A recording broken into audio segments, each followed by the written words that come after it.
పచ్చిమిరపకాయలు కారం వేసి బచ్చల కూర పప్పు చేసి చూడండి. ఎంత కమ్మగా టేస్టీగా ఉంటుందో.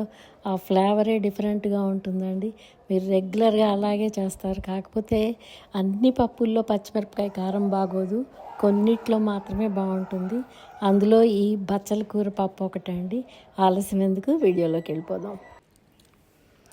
ఈ బచ్చల క్రీపర్ చూశారు కదా, ఇది మా ఇంట్లోదేనండి. ఆర్గానిక్ అన్నమాట.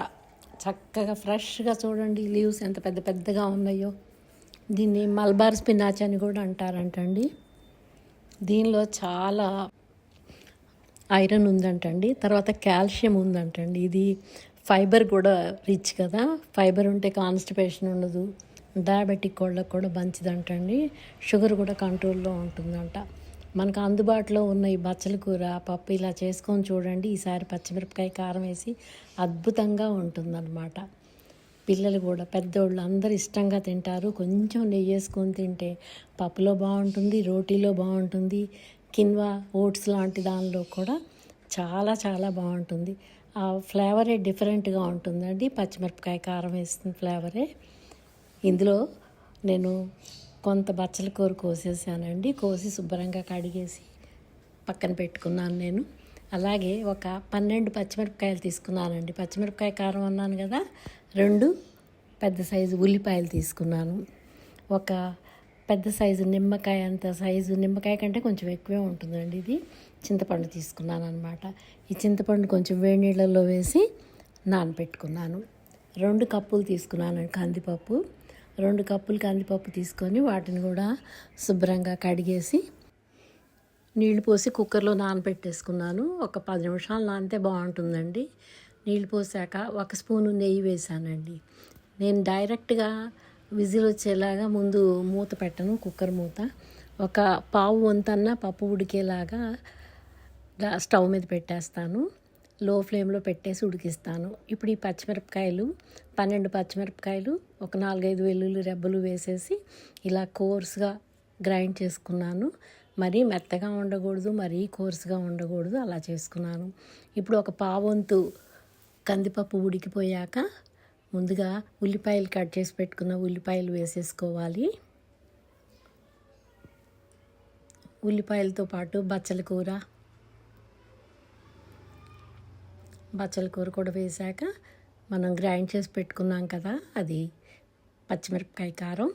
ఆ కారం కూడా బచ్చల కూర పైన పెట్టుకోవాలన్నమాట.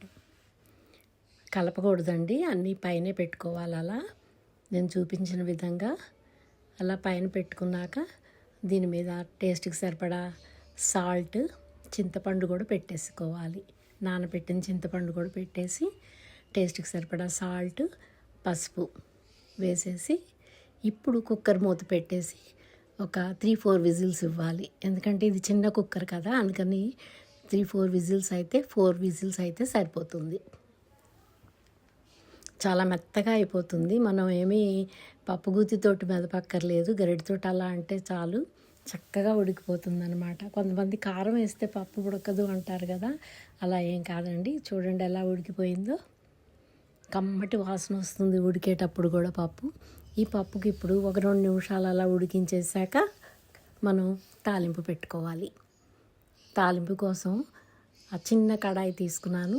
చిన్న కడాయిలో ఒక 2 స్పూన్లు ఆయిల్ వేసుకొని 1 స్పూన్ నెయ్యి కూడా వేసాను. 1 స్పూన్ నెయ్యి, 1 స్పూను ఆయిల్ వేసాను.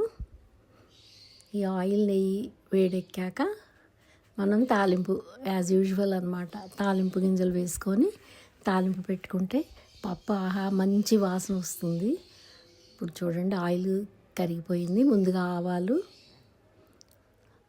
వేసుకొని ఆవాలు చిటపట్టమన్నాక కొద్దిగా జీలకర్ర, కొంచెం మినపప్పు వేసేసి బాగా వేగనివ్వాలి ఎర్రగా. దీనిలో ఒక 4-5 వెల్లుల్లి రెబ్బలు దంచేసి కచ్చా పచ్చాగా వేసాను. వెల్లుల్లి వేయించిన ఫ్లేవర్ చాలా చాలా బాగుంటుంది పప్పుకి. ఏ పప్పులో అయినా వెల్లుల్లి వేసుకుంటాం కదా, అలాగే ఇందులో కూడా. ఇప్పుడు ఒక 2 ఎండుమిరపకాయలు తుంచేసి వేగనివ్వాలి. వాటిని కూడా ఇలా ఎర్రగా వేగాక ఎండుమిరపకాయలు కూడా వేసాను. కొద్దిగా కరివేపాకు వేసి, కావాలంటే నేను కొంచెం ఇంగు వేస్తాను. ఇంగు అన్నది మీకు ఆప్షనల్, ఇష్టమైతే వేసుకోవచ్చు, లేదంటే స్కిప్ చేయొచ్చు.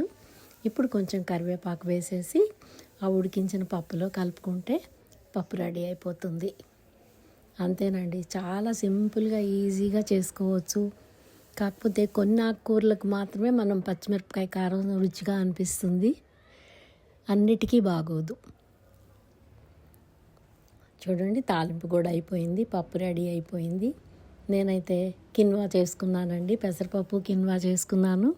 అందులోకి ఈ పప్పు అద్భుతంగా ఉంటుంది. అందులో కొంచెం తాలింపులు నెయ్యి కూడా వేసాం కదా, కమ్మగా ఉంటుందన్నమాట. మనం అన్ని పచ్చిమిరపకాయలు వేసాం బాబోయ్ చాలా కారం అనుకుంటారేమో, అస్సలు కారం ఉండదండి. ఇది సరిపడానే ఉంటుంది. ఈ క్వాంటిటీకి 2 కప్పులకి నేను 12 పచ్చిమిరపకాయలు వేశాను. మీరు ఈ లెక్క ప్రకారం చేసుకున్నా బాగుంటుంది. ఈ వీడియో నచ్చితే లైక్ చేయండి.